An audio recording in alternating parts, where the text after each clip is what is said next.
खर्च किया बच्चों के ऊपर, अब इसको भी क्या कहेंगे? ये भी कोई कर्जा होगा और माता पिता के ऊपर उन बच्चियों का। दोनों कन्याएं थी वे। तो बताइए, एक सर्कस में हमने देखा कि दोनों लड़के थे, कमर चिपकी हुई थी, तो उसमें एक हंसता था तो दूसरा रोता था, अपोजिट था उनका। दोनों वे तो अनपढ़ ही थे दोनों। तो अगर एक हंस रहा है ना तो दूसरा अपने आप रोने लगता था, और वो हंसने लगा तो फिर ये रोने लगता था। उनका कुछ ऐसा सिस्टम था। क्या ये भी कोई कर्मों का हिसाब किताब होगा ना? अब ये कैसे कर्मों का हिसाब किताब होगा सोचो। दोनों ने मिलके ऐसा पक्का जबरदस्त गंदा काम किया होगा जो अगले जन्म में एक साथ ही भुगत रहे जहाँ के भी अलग नहीं हो सकते। बिना कर्मों के थोड़ी ना कुछ होता है। कोई बचपन से अंधा है। एक छोटी सी बच्ची हमने देखी, मेरठ है, कैंट के पास उनका घर है, नीलोहा की देवती है, बड़ी प्यारी बच्ची, नाम भी उसका परी रख रखा, छोटी सी, इससे भी छोटी है, दिव्या से भी, बचपन से अंधी है। और वो पता नहीं 12-13 पीढ़ी के बाद कन्या हुई उनके घर में। 12-13 पीढ़ी के बाद है वो कन्या। जो भी थे लड़के पैदा हो रहे थे उस पीढ़ी में, लड़के कन्या थी। और कन्या आई तो ऐसी है, मैंने खुद देखी वो बच्ची। पता कैसे चला बच्ची अंधी है?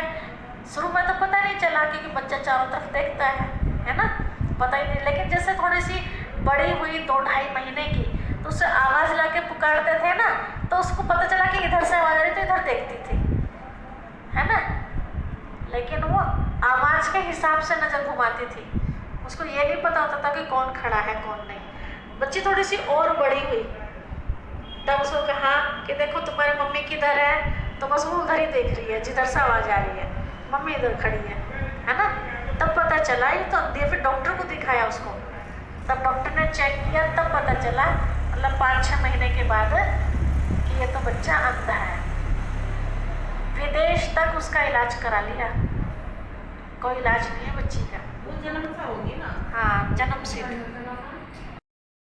पैदाइश में कोई सिर दब गया था उसका, तो उसकी नस ब्लॉक हो गई है। मतलब वैसे नहीं थी, वो पेट में नहीं थी अंधी, जन्म लेते समय कुछ ऐसा नस उसकी ब्लॉक हो गई है बच्चे की। तो अब इसे क्या कहेंगे? ये भी तो कर्मों का फल है। और सब बच्ची को इतना लाड़ प्यार से बांधते हो, इतनी पीढ़ी के बाद वो बच्ची पैदा हुई है उसके घर में, लेकिन माँ रोती है उसे देख के। दया आती है ना, बेटी है, बेटा होता तो एक बार को निप जाता, बेटी है कब तक कैसी रहेगी, है ना। तो ये है शिव बाबा कहते हैं, इसलिए बच्चे कर्म करो ऐसे भाई, पड़े ना फिर पछताना, एक दिन तो धर्मराज को पड़ेगा मुख दिखलाना। कोई बच सकता है धर्मराज से? बच ही नहीं सकता। सबको जो भी कर्म कर रहा है, हर एक को हिसाब किताब देना ही है। अगर मैंने कुछ किया भी नहीं ना, किसी की पूजा में भी खंडित डाल दी, तो उसका तो बहुत बड़ी सजा है। इसलिए कहते हैं समझदार लोग कि करो मत ना, लेकिन जो कर रहा है कम से कम उसके भंग भी ना करो, बहुत बड़ी सजा मिलती है उसकी। तो जो ईश्वर से दूर करता है किसी को, ठीक है, तो ये शक्तियाँ मिलती है हमेशा शिव बाबा को याद करने से। सबसे बड़ी शक्ति है मनुष्य के पास, जो कभी खरीदने से नहीं मिलती, केवल पुण्य कर्मों से मिलती है, वो है दिव्य बुद्धि की शक्ति, अच्छा दिमाग। ये खरीदा नहीं जाता, ये मिलता हमें अच्छे कर्म से। जो दुआएं मिलती है ना, उसका फल मिलता है कि हमें दिमाग, अच्छा दिमाग है तो आप सब कुछ कर सकते हैं, और दिमाग ही नहीं है तो कुछ भी नहीं कर सकते, है ना। तो शिव बाबा बता रहे हैं कि बच्चे अब सतयुग आने वाला है, तो उसकी तैयारी चल रही है। कैसे? यहाँ पेड़ के रूप में देखा है कि दुनिया जो है एक पेड़ की तरह से है। अब नए पेड़ की स्थापना हो रही है। कैसे? कैसे पेड़ की स्थापना हो रही है? आपने पेड़ तो लगाया है ना, पहले बीज बोते हैं, बीज कहाँ लगाया जाता है? खेत में, जमीन में, है ना। और बिल्कुल ढक दिया जाता है, वो दिखाई नहीं देता है ना। दोबारा वो कैसी होगी? बिल्कुल निरोगी, देवताओं वाली। इतना सुंदर शरीर, निरोगी शरीर मिलेगा। फिर दोबारा से फिर चालू हो जाएगी सृष्टि। नहीं, याद तो यहाँ करना पड़ेगा, ऊपर तो याद करने की जरूरत ही नहीं। ऊपर तो ऐसा हो जाएगा जैसे गहरी नींद में सो। यहाँ हाँ, इस समय जो मेहनत कर रहे हैं, जो इस समय त्याग कर रहे हैं, और त्याग करके जो अच्छे काम में अपना खर्चा लगाते हैं, मतलब धन दौलत लगाते हैं, अपने शरीर से मेहनत करके अच्छे काम में सहयोगी बनते हैं, तो उनको सत्युग में ये सब चीज़ मिलेगी। देखिए, अगर हम अपना तन लगाएंगे यहाँ अच्छा समाज बनाने में, जैसे मैं लगा रही हूँ, तो मुझे कैसा तन मिलेगा? निरोगी। ठीक है। और जो अपना मन लगाएगा, तो मेरा मन भी लग रहा है, तो मन कैसा मिलेगा? टेंशन फ्री, कोई टेंशन नहीं होगा। ठीक है। तीसरा आता है धन। जो धन अपना अच्छे काम में लगाएगा, तो धन इतना बेहद का होगा उसके पास, उसे गिनती करने की जरूरत ही नहीं होगी, इतना बेहद का खजाना उसके पास होगा। अब मेरे पास धन तो है नहीं, तो मुझे धन कहाँ से मिलेगा? मिलेगा धन? नहीं मिलेगा। तो मैं तो फिर भी गरीब रहूंगी। मिलेगा मुझे, कैसे मिलेगा? हाँ, ज्ञान धन स्थूल धन, ज्ञान धन दे रही हूँ ना मैं आपको। ये ज्ञान धन ही स्थूल धन बन जाएगा। या मैं आप लोगों का जो धन अच्छे काम में लगवाऊंगी, तो उसका हिस्सा मुझे नहीं मिलेगा? मिलेगा ना। आप मेरे कहने से अगर आपने 10 रुपये अच्छे काम में लगा दिए, तो उसमें 2.5 रुपये मेरा हो गया। ध्यान रखना। आपके कितने गए? आपके जो जमा हुए कितने हुए? 7.5 रुपये में। ध्यान रखना। अगर आपने बिना कहे अपना धन, समझो आपने मजदूरी की, 200 रुपये कमाए, 200 रुपये में से 2 रुपये निकाल दिए, 198 रुपये तो फिर भी बचे। कि 2 रुपये निकालने मुश्किल है? 200 रुपये में से 2 रुपये आपने किसी अच्छे काम में लगा दिए। अब अच्छा काम कौन सा? जो शिव बाबा सत्युग की स्थापना कर रहा है, शिव बाबा का संदेश देने में जो खर्च हो रहा है, उसमें आपने लगा दिया। बहन को कोई बात बताए काम की, तो उसको गुरु नहीं कहेंगे ना, बहन तो बहन ही रहेगी ना। तुम ही तो कह सकते हैं, हम तो कुछ नहीं करा। हाँ, वो आपकी भावना है। ठीक। देखो, गुरु तो अनेक है, पर सतगुरु एक है, परमात्मा शिव सतगुरु है, वो सतगुरु है। हाँ, ऐसे जब कोई काम सीखने जा रहा है कि गुरु ने सिखाया हमारे, तो गुरु तो अनेक हो गए ना दुनिया में। लेकिन फिर भी तुमसे जाने हमने।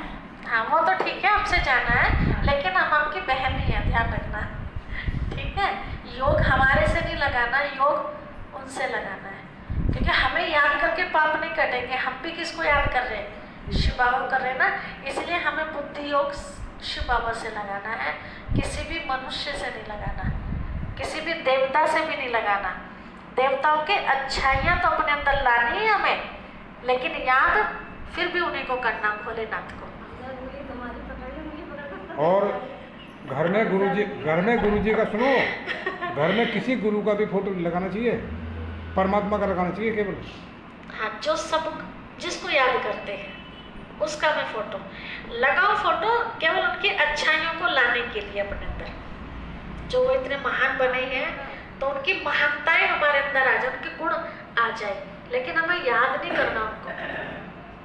याद शिव बाबा का करना। हमने तो देवताओं के फोटो रख रखे हैं। हाँ, तो उनके अच्छाइयाँ उठाओ। श्री कृष्ण जी का फोटो रख रखा है। श्री कृष्ण जी के अंदर क्या क्या अच्छाइयाँ हमने भी तो लगा रखे, देखा ना आपने। माँ दुर्गा का भी लगा रखा है, कृष्ण जी का भी है, राम जी का भी है, सबके हैं। तो क्या उठानी है उनके अंदर से? अच्छाई उठानी है, उनकी पूजा नहीं करनी। हाँ, ध्यान है इनका लगाना, क्योंकि वे भी उन्हीं के बच्चे हैं, राम भी उन्हीं का है, श्री कृष्ण भी उन्हीं का है, कोई और भी उन्हीं के बच्चे हैं। तो बच्चे से बच्चे को वर्षा मिलता है क्या?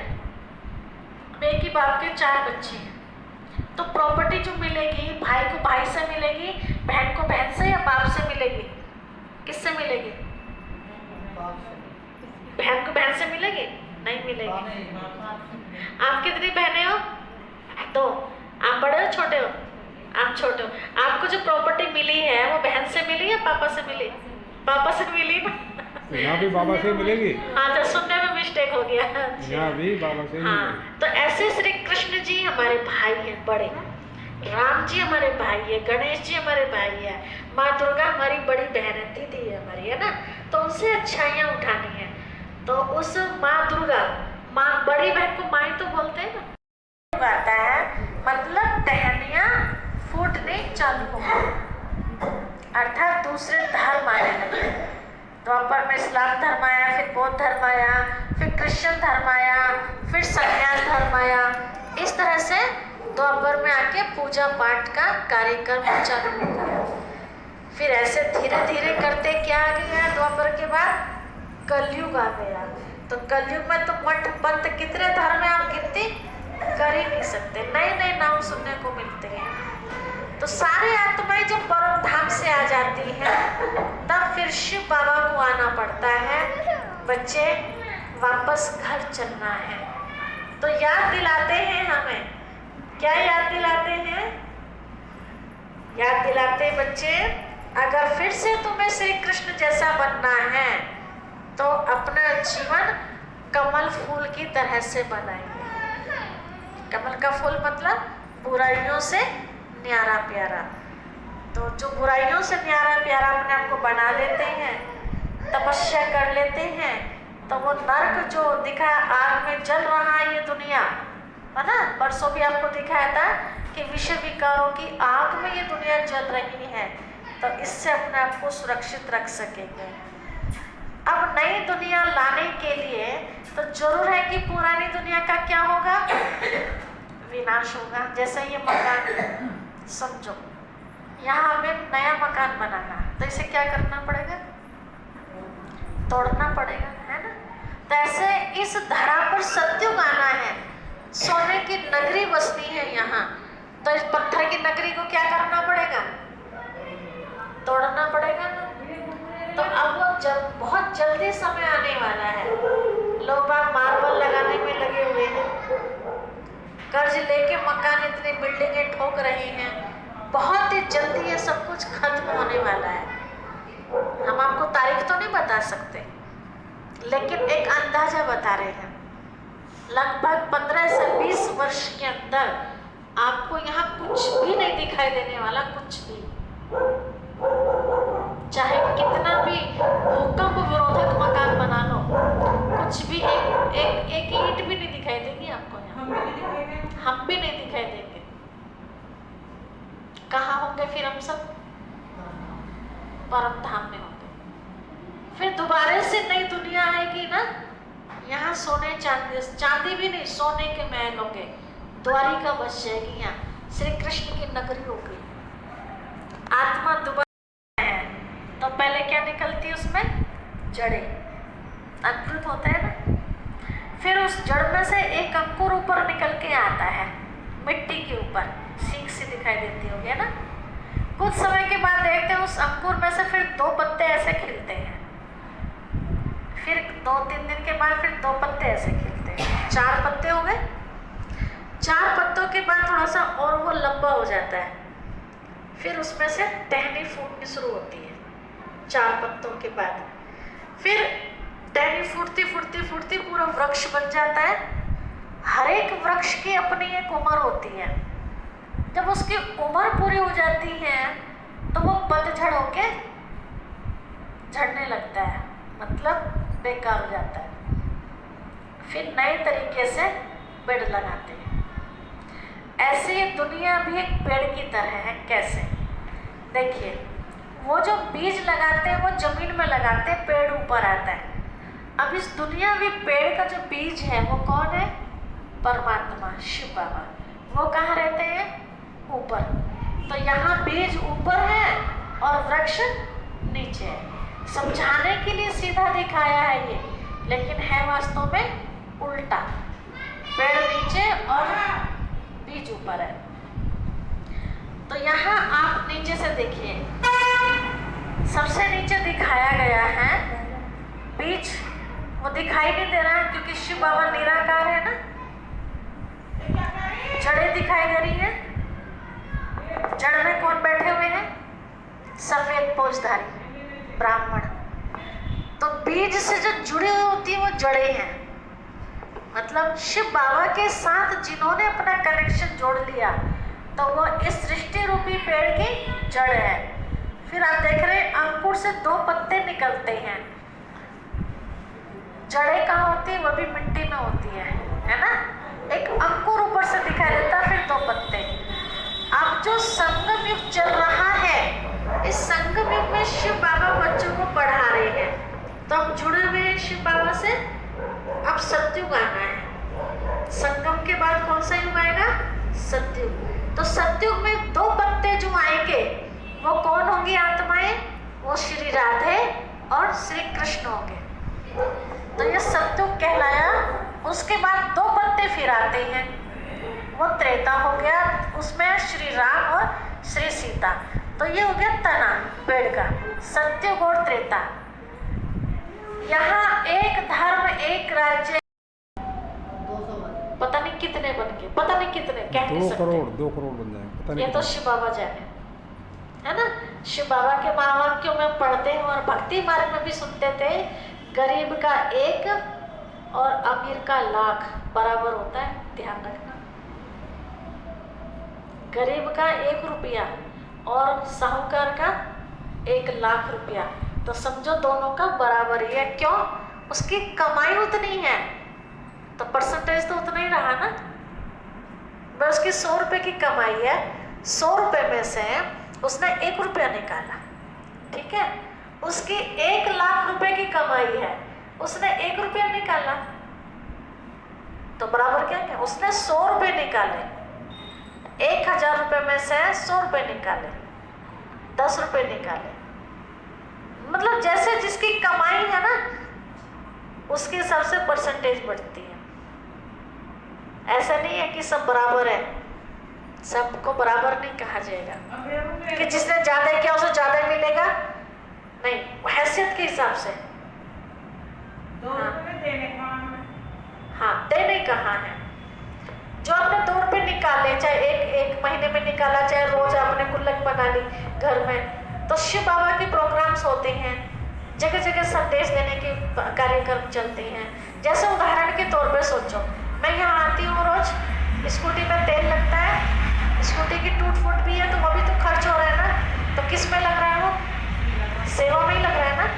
तो इस तरह से वो पैसा खर्च होता है उसमें। या कोई प्रोग्राम्स होते हैं, पब्लिक को बुलाते हैं, तो उसमें फिर भंडारा होता है, मतलब प्रसाद बढ़ता है, और भी कई प्रबंध होते हैं, टेंट लगना है, साउंड का सिस्टम है, जो भी खर्चा होता है मतलब वो उसमें लगता है। तो वो फिर ये समझो कि हमने खर्च तो यहाँ किया, लेकिन जमा कहाँ हुआ हमारा? वहाँ पर। हर एक व्यक्ति के 2 बैंक होते हैं, एक बैंक हमारा यहाँ, किसी का पंजाब नेशनल बैंक में, किसी का सिंडिकेट में, तो किसी का आंध्रा बैंक में है। यहाँ का बैंक का जमा किया पैसा हम तुरंत निकाल लेते हैं। दूसरा बैंक है हम सबका शिव बाबा के पास, उसका हम तुरंत, वो हमारे हाथ में नहीं होता निकालना, वो किसके हाथ में है? वो शिव बाबा के हाथ में है। वो कब मिलता है? जब हमें जरूरत समझता है वो, तब। हमारी मर्जी से नहीं मिलेगा। यहाँ हम अपनी मर्जी से ले आते हैं, कई बार यहाँ भी हमारी मर्जी नहीं होती, ले लेके माताएं जाती है वहाँ भंडारे में, भर के लाते। अब तो खा लिया, शाम के लिए भी भर के ले जाओ। अब बताइए, तो ये कौन सा पुण्य का काम हो रहा है? सिर्फ वो भंडारा किस लिए होता है? जो यात्रा करके आ रहे हैं, क्योंकि वो साथ में तो कुछ रखते नहीं ना अपना चूल्हा बर्तन, वो उनकी सेवा के लिए होता है, और सब खा रही है आम पब्लिक, है ना। हाँ, तो वो पुण्य में नहीं लगता। पुण्य में लगता है जहाँ जरूरत है। तो जरूरत केवल उन लोगों को है जो यात्रा करके आ रहे हैं, ठीक है। ऐसे जगह जगह भंडारा, माता रानी के नाम का भंडारा, या शिव भोलेनाथ का भंडारा, या जन्माष्टमी पर कभी भी हम भंडारा करते हैं, तो उसको ऐसे गंदे लोग ही खा जाते हैं। तो इसलिए तो पाप पनप रहा है, पापी तो खा रहे हैं आके। इसलिए आपने देखा होगा कि जब अमृत बट रहा था तो उसमें एक राक्षस ने भी आके हिस्सा ले लिया था। वो तो बाद में पहचाना गया था, लेकिन जब तक वो पी चुका था एक घूंट। जब लक्ष्मी बांट रही थी, अमृत पिला रही थी ऐसे ऐसे करके, तब पता चला। लेकिन जब तक तो एक घूंट पी लिया था उसने, अमर हो गया था। और अमर होकर उसने कितनी तबाही मचाई, है ना। तो ये जो जगह जगह भंडारे होते हैं, ये भी तो अमृत ही है।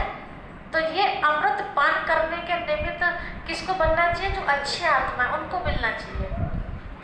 तो अच्छे लोग तो जाते नहीं है वहाँ खाने, तो कैसे लोग खा जाते हैं उसे?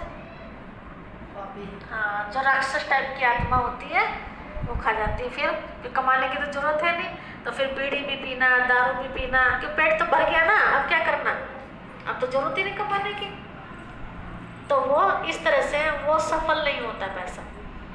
उसको एक अच्छे समाज को सुधारने के काम में लगा देना चाहिए पैसे को, अच्छा संदेश देने में। हाँ हाँ हाँ, कहिए कहिए। जैसे कि तुम्हें तो कितना खुद नसीब हो तुम, जो कि इन्हों के पास में दर्शन हो रहे, इन्हों के बहुत को दर्शन लेके तो तरफ जाओगे, इन्हों के देखने के नहीं बता रही, इन्हों के दर्शन ठीक है। गुरु है, ये गुरु का दर्शन भी आदमी बहुत दूर दूर से आना, ये नहीं मानते गुरु का दर्शन करने में। अभी हमारे गुरु है जो इतनी शिक्षा मिल रही है हमें इनसे। गुरु है शिव बाबा, हमें तो कुछ भी नहीं पता, नहीं तो अब इन्हों के द्वार से तो अपने वहाँ पर मिलेंगे, शिव बाबा से ये मिले। गुरु तो है, इन्हों के द्वार से हम ऊपर मिलेंगे, इन्हों के द्वार से तो हो रहा सब कुछ। तो सतगुरु है शिव बाबा, हम सब बहने हैं, ठीक है। ना ये तो खुद अपनी तरफ से कहती है, ये कोई जो मतलब ऊपर से मिला हुआ तो वो कुछ छोटे पर किसी कह रहा है, अपने आप में पढ़ा है वो नहीं मानने की, अपने जैसा मानेंगे सब। हर एक का अलग, किसी को आलू में फ़ायदा दिखाई देता है, किसी को हरी मिर्च बोने में फ़ायदा, किसी को गेंदा बोने में फ़ायदा लगता है। तो यहाँ भी जिसको जिस चीज़ में लगता है उस चीज़ का अपना हिसाब किताब बना सकता है। जो बोएंगे, समझो अभी सरोज बहन क्या लेके आई है, क्या लेके आया? मट्ठा। अब इन्होंने क्या बोया भगवान के घर में? क्या बोया है?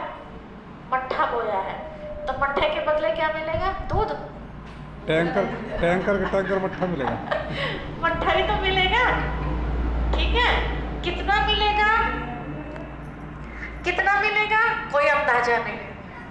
इतना बढ़ जाएगा, इतना बढ़ जाएगा कि इनको अगले जन्म में सोचने की जरूरत ही नहीं है कि भाई मैं मट्ठा पड़ोसी से ले लूं या किसी और से ले लूं, ठीक है।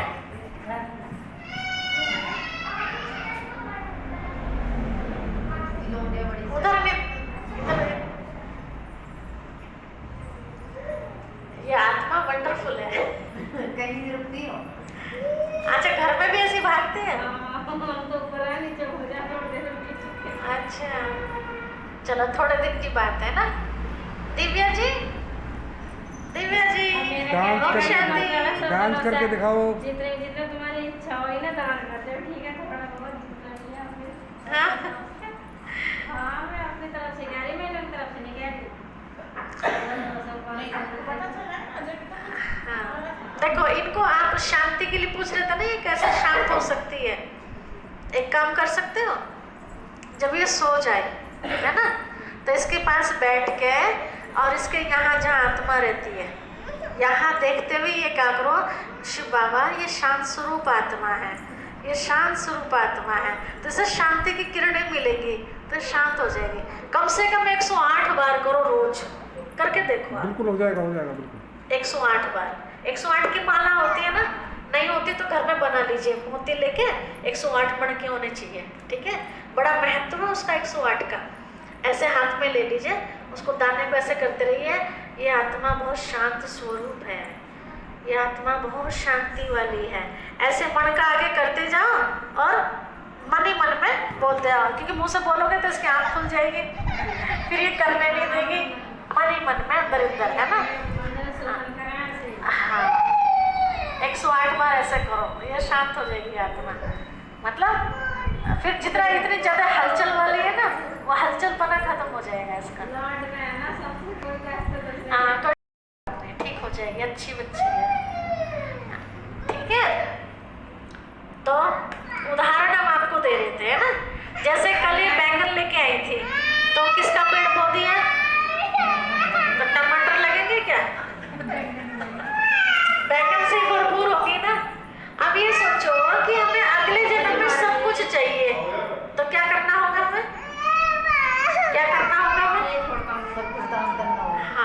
सब चीज़ बोलने पड़ेगी। ठीक है, अपने हिसाब से।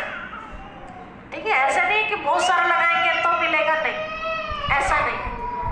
क्योंकि शिव बाबा को पता है ना कि बच्चे की कैपेसिटी कितनी है, तो कैपेसिटी के हिसाब से उतना ज़्यादा बढ़ के मिलता है जितना हम लगाते हैं। भोग लगाने के बाद दान करने के बाद कुछ अलग से है। भोग लगाने के बाद दान करने के बाद हाँ, बाहर खिला दो। इसके पापा को क्या हो, घर को आ गए होंगे आप। भोग में क्या होता है, भोग हमने लगाया, जितने लोगों ने भोग खाया उनको शिव बाबा की याद आई।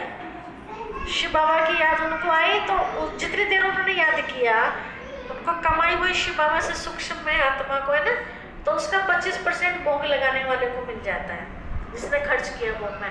तो वो तो उतना ही, थोड़ा सा ही मिला उसी समय के लिए, लेकिन भविष्य के लिए तो कुछ भी नहीं हुआ ना। तो भविष्य के लिए क्या है, जो हमने बांट के खत्म नहीं करा, स्थूल में प्रसाद बांट के खत्म नहीं किया, उसको एक समाज सुधारक में काम में लगाया, लोगों को नॉलेज मिले, ज्ञान मिले लोगों को, उसमें हमने खर्च किया, उसका ज़्यादा पुण्य मिलता है। वो तो हमने भोग लगाया, खुद भी खाया, लोगों को खिला दिया, खा के खत्म। अब लोग वह क्या करते हैं, अपने अपने गुल्लक रख लेते हैं मंदिर में, कई बार है ना, उसमें टुकुर टुकुर टुकुर टुकुर डालते रहते हैं, कुछ ना कुछ। जब वो भर जाती है तो फिर उसका भंडारा कर देते हैं। अब भंडारे में कैसे लोग आके खा रहे हैं, कैसे लोग, सभी तरह के, किसी का अच्छे का हाँ, सब खा रहे हैं, कोई है ही नहीं ना। बल्कि वो लोग ज़्यादा खाते हैं जो निठल्ले होते हैं कि आज घर में बनाना नहीं पड़ा। कईयों को तो हमने ऐसे देखा, तोराला में देखा अक्सर करके, कावड़ के समय लगभग 8-10 दिन पहले जगह जगह जगह जगह बड़े बड़े भंडारे करते हैं सेठ लोग। तो मैंने खुद देखा तोराला के अंदर ये चीज़, हमारे ऐसा नहीं है, आप कल ले लेना। ऐसा भी होता है कई बार, है ना, या पता चला कि नेट खत्म हो गया, खत्म कहानी, है ना। तो कई बार मिल भी जाता है, लेकिन वहाँ जो है हमारा खाता, वो मिलता है शिव बाबा के हिसाब से, उसमें तो हमारी मर्जी चलती नहीं है। इसीलिए उसमें तो कब डालना चाहिए, कब डालना चाहिए, ये सोच के कि इस जन्म में हमें मिले ना मिले, ये हम अपने अगले जन्म के लिए कर रहे हैं, ये सोच के डाला जाए। जैसे आज के टाइम जरूरत में कि जो जरूरतमंद पैसा वो घर में रखना चाहिए, और जब आपको लगता है कि घर से ये बचा के हमें थोड़ा सा बुढ़ापे के लिए भी सोचना चाहिए, है ना।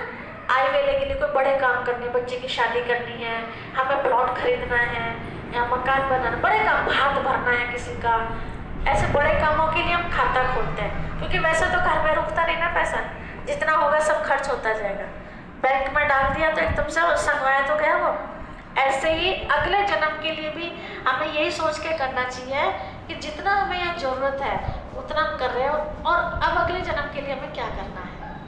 ठीक है, वो किसी और के लिए नहीं कर रहे हम अपने लिए कर रहे हैं। एक करें या लाख करें, किसी और के लिए नहीं, हमारे खुद के लिए। ठीक है, बैंक वाला कभी कहेगा कि मैनेजर आपने खाता तो खोल दिया, बैंक मैनेजर कभी आपको कहेगा हर महीने क्यों नहीं डाल रहे इसमें, उसे क्या पड़ी है कहने की। उसने तो आपका खाता आपने खुलवाया, उसने अपने बैंक का प्रचार कर दिया एक बार, है ना। आपकी मर्जी, खाता भी खुलवाओ या ना खुलवाओ, उसमें मैनेजर ये थोड़ी कहेगा आपने खाता क्यों नहीं खुलवाया जी। उसने तो प्रचार करना था कि भाई बैंक खुल गया यहाँ। ठीक है, अब जब आपने खाता भी खोल लिया, आप उसमें से कब निकाल रहे हो, कब डाल रहे हो, मैनेजर को कोई मतलब ही नहीं है, उसका तो काम केवल चढ़ाने का है। ठीक है, ऐसे ही हमने आपको बता दिया अगले जन्म के लिए आपको कमाई करनी है नहीं करनी है, वो किसके ऊपर है, आपके अपने ऊपर है। हमारी जो जिम्मेवारी थी बताने की, वो हम फ्री हो गए। ठीक है, कल को आप हमें नहीं कह सकते कि आप हमें बता देते तो शायद हम भी अगले जन्म के लिए कुछ कर लेते, है ना। तो हमारी जिम्मेवारी पूरी हुई, वो हमारे से कर दिया। अब आपकी सिरदर्दी करो या ना करो। ठीक है, उदाहरण के तौर पे जैसा एक दुनिया में कहावत है, जैसा बीज बोएंगे वैसा काटेंगे। ठीक है, आपको किसी चीज़ में गन्ने में फ़ायदा लग रहा है तो गन्ना बोएंगे,